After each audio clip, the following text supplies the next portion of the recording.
salah satu film permintaan kalian yang berjudul The Champion dan Intro.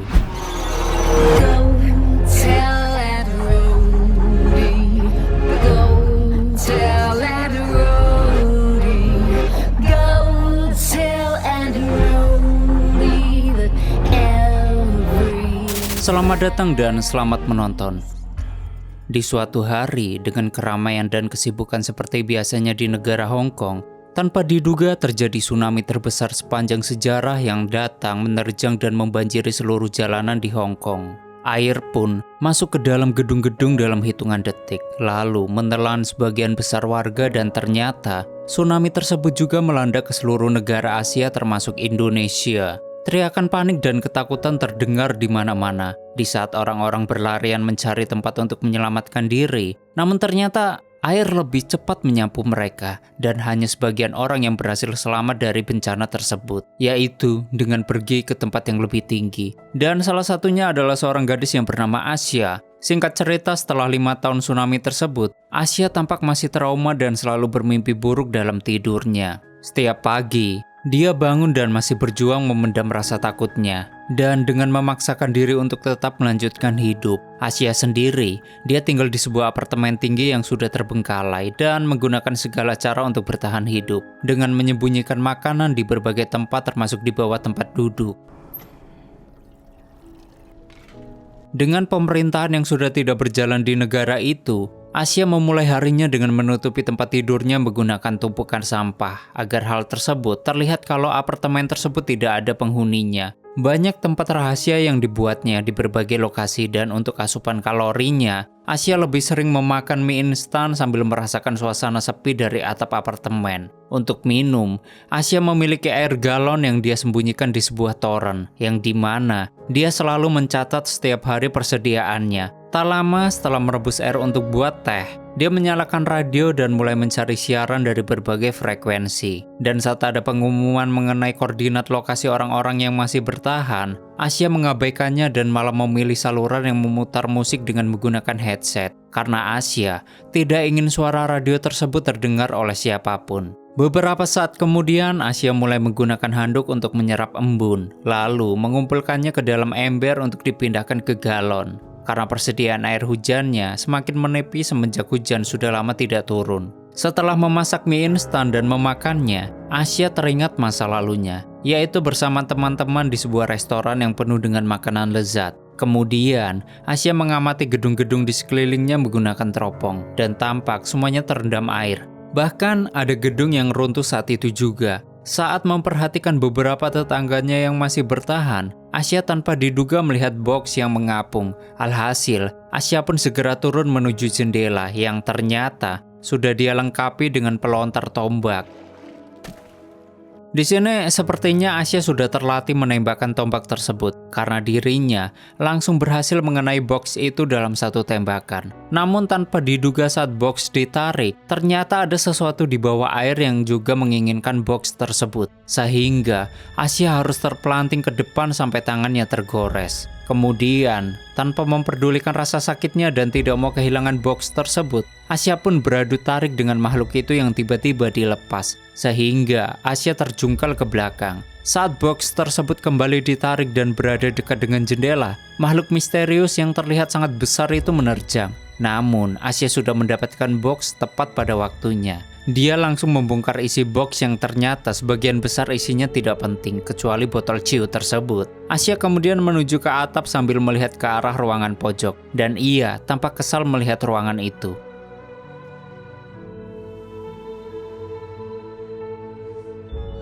Setelah sampai atap, Asia menggunakan ciu tersebut untuk membersihkan luka di tangannya, lalu membalutnya dengan perban, sambil meminumnya untuk meredakan rasa sakit. Asia kemudian membersihkan diri dengan mandi bersih dan tampak beberapa bekas luka di tubuhnya, yang mengisyaratkan dirinya telah melewati berbagai rintangan dahsyat untuk bertahan hidup. Sebelum matahari tenggelam, dia mendengar teriakan dari apartemen lain, yang membuat Asia memeriksa dan didapati 2 kapal misterius yang sedang menyerang tetangganya. Dan ternyata penyerang tersebut merupakan gerombolan penjara yang dimana mereka sengaja mencari orang yang masih selamat, yaitu untuk mengambil persediaan makanannya maupun untuk dijadikan budak. Dan bahkan tak segan melukai atau membinasakan siapapun. Namun tanpa diduga saat sedang mengamati, Asya terkejut ketika melihat salah satu penjara sedang melihat ke arahnya menggunakan teropong juga. Dan tanpa pikir panjang, Asya pun langsung menunduk untuk menyembunyikan diri. Namun sayangnya saat kembali diperiksa, para penjara tersebut ternyata langsung berlayar menuju apartemennya. Alhasil, Asya bergegas menyembunyikan maupun menutupi semua barang-barangnya. Bahkan menaburkan debu di lantai untuk menghilangkan jejak sepatunya, agar terlihat apartemen tersebut tidak berpenghuni. Setelah hal tadi, Asya bersembunyi di belakang lemari yang sudah dilubangi dan berharap para penjara tidak menemukannya. Saat penjara tersebut sampai di apartemen Asya, mereka mulai menyisir semua ruangan, yaitu untuk mencari keberadaan Asya, bahkan sempat mendekat ke lemari Asya. Namun setelah melihat, ternyata tidak ada apapun yang menunjukkan kalau apartemen ini berpenghuni. Alhasil, para penjara pun kesal dan mulai mengobrak-abrik ruangan di sana. Dan tanpa diduga, Asya dikejutkan dengan suara tembakan pistol yang ternyata dilakukan oleh salah satu penjara yang masih bocil. Waktu pimpinannya marah karena si bocil sudah membuang-buang peluru, bocil kematian tersebut berdalih kalau dirinya melihat sesuatu di sekitar lemari. Namun, pimpinan tidak menggubrisnya. Setelah penjara tersebut pergi, Asya menangis lega dan mencoba menenangkan diri dengan kenangan indah masa lalunya, yang dimana dirinya makan berdua dengan adik tirinya yang bernama Ami. Keesokan harinya Asya kembali dengan rutinitasnya dan kali ini dia pun merasa bahagia karena berhasil mendapatkan box lain dengan sebotol madu di dalamnya. Namun di saat itu kebahagiaannya pudar ketika dirinya melihat sesosok gadis kecil yang mengambang di atas tumpukan sampah yang menyerupai rakit yang dikiranya sudah tidak bernyawa. Beberapa waktu kemudian saat sibuk di dapur, sesosok misterius menyelinap ke ruangannya dan tanpa Asya sadari, sosok tersebut diam-diam mengambil makanan dari tempat rahasia Asya yang menunjukkan kalau sosok tersebut sudah memperhatikan aktivitas Asya dari beberapa waktu yang lalu. Saat bersiap tidur, Asya kembali mendengar suara mencurigakan lalu melihat ke arah pintu maupun lorong apartemen. Namun, ia tidak melihat sosok tersebut yang mahir bersembunyi. Akhirnya untuk menjebak sosok tersebut, Asya sengaja meninggalkan sabun dan ternyata dia mendapati penyelinap tersebut yang merupakan seorang gadis kecil. Gadis kecil itu pun langsung menendang Asya yang membuat dirinya bisa kabur. Dan tanpa menyadari gadis kecil tersebut adalah sosok yang mengambang tadi. Di ruangan lainnya, gadis kecil itu kembali mencuri beberapa barang milik Asya, termasuk senter yang dimasukkan ke dalam toples. Sambil menelusuri berbagai tempat saat berhenti di sebuah ruangan yang tidak memiliki gagang pintu, dia penasaran. Namun sebelum mencoba membukanya, Asya meneriakinya sehingga dirinya kembali kabur. Di malam yang sunyi ketika Asya sedang tertidur, dia kembali memimpikan masa lalunya saat pergi berbelanja dengan sahabatnya, yaitu untuk membeli hadiah ulang tahun adiknya. Tak hanya itu, Asya pun bercerita pada sahabatnya bahwa dirinya sangat ingin keluar dari rumah yang menunjukkan bahwa Asya tidak akur dengan orang tuanya. Saat bangun, Asya mendapati persediaan makanannya hilang dan menemukan bungkus makanan yang kosong berserakan di lantai, sehingga ia langsung menelusurinya. Ia pun menemukan gadis kecil yang dilihatnya semalam sedang tertidur bersama lampu toplesnya. Namun, Asya tidak tega untuk membangunkannya. Asya pun ke dapur untuk memasak sementara gadis kecil itu terbangun dan kembali ingin mengambil sesuatu yang disembunyikan Asya di dalam colokan listrik palsu. Dia menemukan sebuah amplop berisi foto Asya dan adiknya. Namun, Asya segera memergokinya sehingga dia langsung kabur. Sambil menahan air mata, Asya merapikan foto-foto tersebut dan mengembalikannya ke tempat semula. Tanpa menyadari, ada satu foto yang terlewat. Saat malam tiba, Asya merasa kasihan dengan gadis kecil tadi dan memasak 2 porsi mie yang kemudian langsung dia antar. Momen tersebut pun membuat Asya teringat kenangan masa lalunya dengan keluarganya saat perayaan ulang tahun adiknya Asya menghadiahkan jaket biru. Sementara orang tuanya memberikan warisan yang sangat berharga di keluarga tersebut sehingga Asya iri. Karena menurutnya, dirinya lah yang pantas mendapatkan kalung tersebut sebagai anak pertama. Dalam keadaan marah, Asya pun bertengkar dengan orang tuanya, lalu berkata kalau semuanya tidak peduli lagi padanya. Kembali ke masa sekarang, Asya terlihat memakai kalung warisan tadi. Sementara gadis kecil tadi, dia mengabaikan mie yang sedang ditawarkan. Asya pun menaruh mie tersebut di sebelahnya dan saat Asya tidak ada, gadis kecil itu segera mengambil mie-nya dan langsung memakannya. Kemudian saat menuju ke kamar Asya, dia melihat kalau Asya sudah menyiapkan kasur untuknya, namun gadis kecil itu, dia masih belum mau menggunakannya. Keesokan paginya Asia mendapati beberapa persediaan makanannya dikembalikan dan kemudian memasak 2 porsi mie instan, sedangkan yang satunya sengaja ditinggalkan. Tak lama setelahnya Asia naik ke atap. Gadis kecil itu mengambil mie tersebut lalu menyusul Asia. Dia menirukan gerakan apapun yang dilakukan Asia, sehingga Asia tertawa melihatnya sampai membuat Asia melupakan bencana mengerikan tersebut.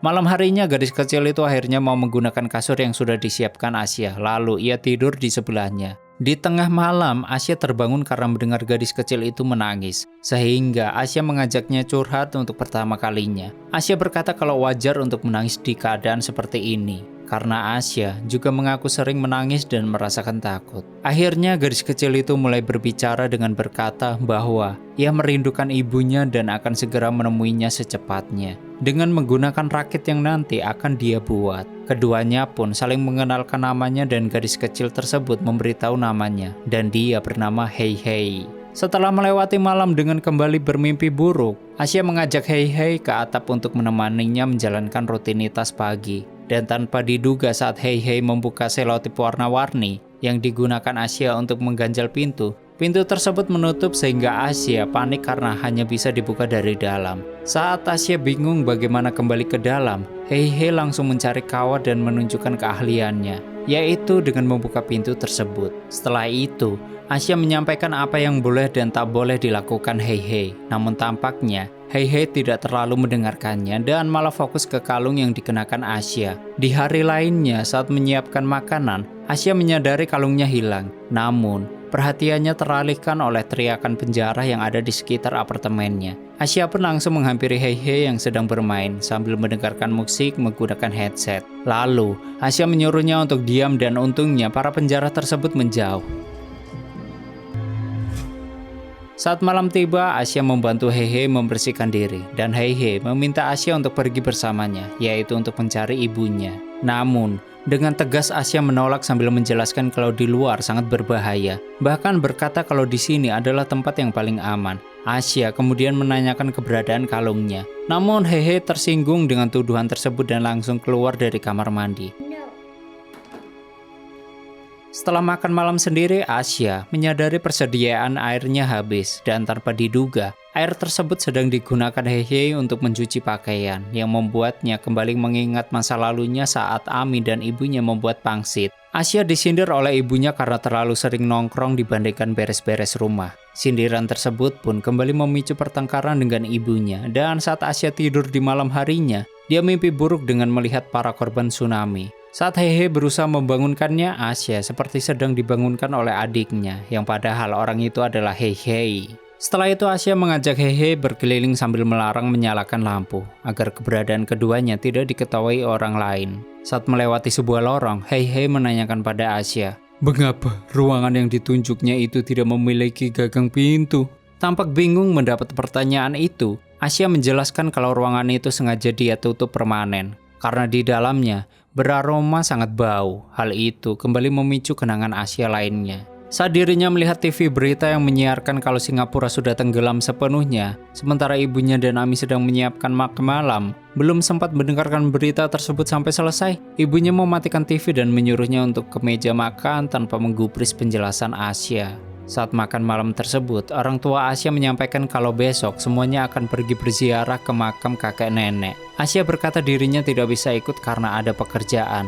Namun Ami, dia secara tidak sengaja membocorkan rencana Asia yang sebenarnya bahwa Asia mau ke diskotik bersama teman-temannya. Hal itu pun memicu pertengkaran lagi dengan ibunya, yang dimana Asia merasa tertekan oleh keluarganya sendiri dan semakin yakin untuk pergi dari rumah. Dan tanpa menyadari kalau makan malam tersebut adalah pertemuan terakhir mereka. Hei Hei tampak sibuk memutar frekuensi radio dan mendapat siaran, di mana pendengarnya yang masih bertahan diundang untuk datang ke tempat tersebut. Setelah mengetahui informasi tersebut, dia pun segera menghampiri Asia untuk mendesaknya pergi bersama ke lokasi yang sudah disiarkan. Namun, tetap pada keputusannya, Asia menolaknya dengan tegas, lalu menjelaskan kalau di luar sana sangat berbahaya. Dan perdebatan tersebut pun membuat Hei Hei menyebut kalau Asia pengecut, sedangkan Asia menyebut Hei Hei sebagai pencuri. Lalu perkataan itu membuat Hei Hei sangat terpukul dan kemudian meninggalkan ruangan. Saat Asya mengikutinya ke ruangan sebelah, dia melihat Hehe melanjutkan pembuatan rakitnya dengan menggunakan rangkaian botol bekas yang terlihat apa adanya. Dan tanpa diduga, Hehe memiliki flare gun sehingga Asya langsung mengambil untuk mengamankannya. Dengan nada emosi, Asya mengungkapkan pada Hehe kalau dirinya pernah mencoba menuju lokasi yang disiarkan radio. Namun cuaca yang sangat buruk membuatnya balik ke sini lagi. Waktu tertegun mendengar perkataan Asya, Hehe berusaha meminta flare gun-nya dengan suara memelas, dan hal tersebut membuat Asya teringat ketika Ami melakukan hal yang sama, yaitu untuk membuatnya agar tidak kabur dari rumah. Di saat itu, Asya menjelaskan kalau dia berjanji akan tetap rutin menemui sang adik walaupun sudah tidak tinggal bersama lagi. Keesokan paginya hujan yang telah lama dinanti akhirnya turun sehingga Asya menyebar penampung air dan membangunkan Hehe untuk memindahkan air tersebut ke dalam galon. Saat turun ke bawah, Hehe menemukan kalung Asya yang ternyata memang terjatuh. Sementara itu, Asya melihat fotonya bersama Ami yang lupa disimpan. Dia teringat kenangan manis dengan adiknya dan Hehe mendatanginya yang membuat rasa kangen dengan Ami terasa terobati.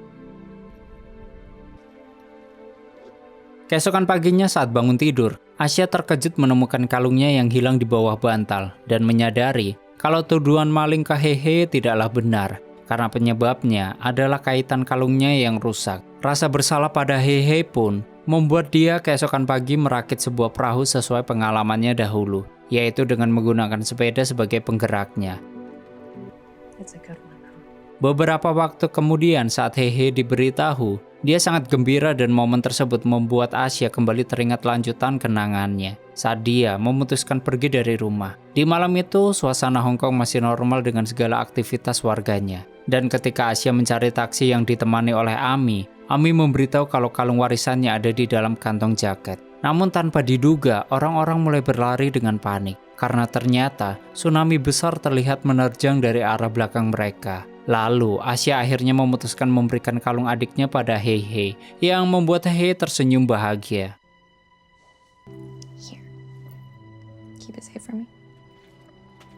Dan keesokan paginya, Asya dan Hehe mulai mengumpulkan semua persediaan makanan, yaitu untuk dijadikan bekal saat menuju ke lokasi orang-orang yang masih selamat. Hehe yang sedang mendengarkan musik menggunakan handset tersebut tersangkut dan membuat suara musik yang keras menggema di ruangan tersebut. Dalam kepanikan, Asya pun langsung mematikan radionya, dan Asya memutuskan untuk mencari aman dengan menjadwal ulang pelayaran mereka, sehingga perbekalan yang tadi sudah siap pun harus dikembalikan ke tempat semula. Masih dalam keadaan waspada, Asya pun memantau situasi melalui teropongnya. Dan ternyata semuanya masih aman. Namun saat Hehe lanjut membereskan barangnya, tanpa diduga dia mendengar teriakan gerombolan penjara berada dekat di apartemen tersebut. Dan segera memberitahu Asya. Keduanya pun segera melakukan prosedur keamanan wajibnya, yaitu dengan menyembunyikan maupun menutupi perlengkapan, agar apartemennya seperti tidak berpenghuni. Asya kemudian membawa Hehe ke lubang belakang lemari. Namun karena tempat persembunyiannya tersebut hanya muat satu orang, Hehe panik dan meminta Asya tetap bersamanya. Asya pun memberitahu kalau dirinya akan bersembunyi di ruangan yang bau. Namun setelah perdebatan tersebut, ternyata para penjara sudah masuk ke sana dan hal itu membuat Asya hampir berpapasan dengan para penjara. Lalu ketika Asya membuka dan masuk ke ruangan berbau, ternyata ruangan tersebut adalah rumah keluarganya dan hal itu dibuktikan dengan adanya foto keluarga Asya. Lalu terlihat penyesalan di wajahnya karena telah memutuskan kabur dari rumah. Sementara gerombolan penjara tersebut, mereka mencari lebih teliti dan tak segan menghancurkan barang-barang di sana, termasuk rakit Asya yang sudah dibuat susah payah. Lalu, salah satu penjara tampak penasaran dengan ruang tanpa gagang pintu, sehingga dia mendobraknya. Dan sewaktu dibuka, dia sempat terkejut dengan bau busuk dari dalam. Hal itu pun mengungkapkan kalau Asya yang bersembunyi di dalam lemari ruangan tersebut dari tadi menutup hidung karena mencium bau yang sama. Penjara tersebut malah masuk ke dalam dan membuka kain yang tanpa diduga bau busuknya berasal dari dua mayat ini, yang tak lain adalah orang tua Asya. Di saat itu Asya kembali mengingat bencana tsunami yang sudah menghancurkan seluruh tempat dan juga memakan banyak korban jiwa dalam waktu cepat. Asia menyeret adiknya ke sebuah gedung tinggi yang kemudian diikuti banyak orang lainnya yang juga mau menyelamatkan diri. Sedangkan para penjara tersebut akhirnya menemukan tempat persembunyian makanan, dan salah satunya menemukan foto-foto Asia yang lupa disembunyikan. Tanpa diduga, penjara bocil kembali mengamati lemari yang mencurigakan dan akhirnya melihat celah aneh sehingga saat pimpinannya tiba, lemari tersebut digeledah dan Heihei pun ketahuan. Di saat itu Asia mendengar suara teriakan Heihei yang tertangkap, dan dalam keadaan tersebut membuat kenangan masa lalunya kembali muncul. Saat dia dan adiknya berusaha menyelamatkan diri naik ke atap gedung, pegangan tangan Ami terlepas sehingga adiknya tertinggal dan akhirnya meningsoi karena terinjak-injak banyak orang. Asia yang panik dan sebenarnya dia tidak mau meninggalkan adiknya. Ia harus selamat sendiri sambil meratapi kalung warisan yang ada di jaket adiknya. Di saat bersedih mengenang momen tersebut, tiba-tiba Asia mendengar Heihei yang terpojok dipaksa memberitahu persembunyiannya. Tak lama kemudian, Asia pun juga berhasil ditangkap dan pingsan saat berusaha melawan para penjara tersebut.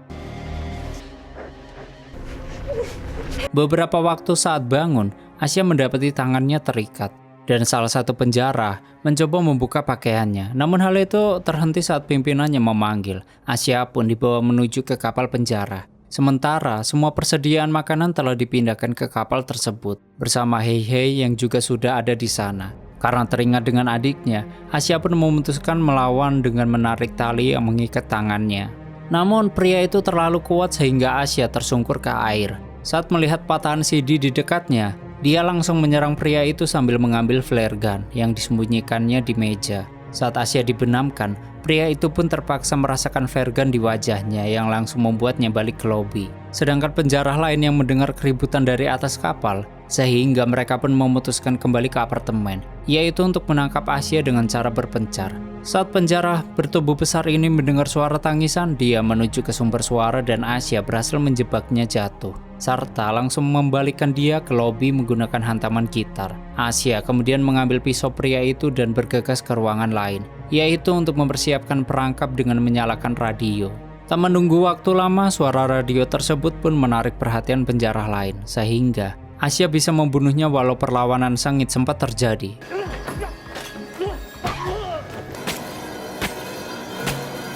Kemudian setelah menyiapkan perangkap lain, seorang penjara wanita memasuki ruangan tersebut dan akhirnya fokus ke arah kompor yang menyala. Asia pun langsung keluar dari persembunyiannya sambil menyiramkan minyak tanah ke wanita itu, lalu mendorongnya ke kamar jebakannya bersama kompor tersebut. Yang pastinya wanita yang menyala itu juga balik ke lobi, sehingga teriakannya membuat pimpinan penjara bergerak ke sumber suara. Namun saat menaiki tangga, Asia menyerangnya dan pria itu yang merupakan raja terakhir ternyata tidak mudah dilumpuhkan, sehingga Asia harus melakukan pertarungan sengit. Saat Asia terpojok, dengan cekikikan dia menggunakan sisa kekuatannya untuk meraih lampu di atasnya, yang kemudian berhasil menikam leher pria itu di kegelapan sampai meningsoi.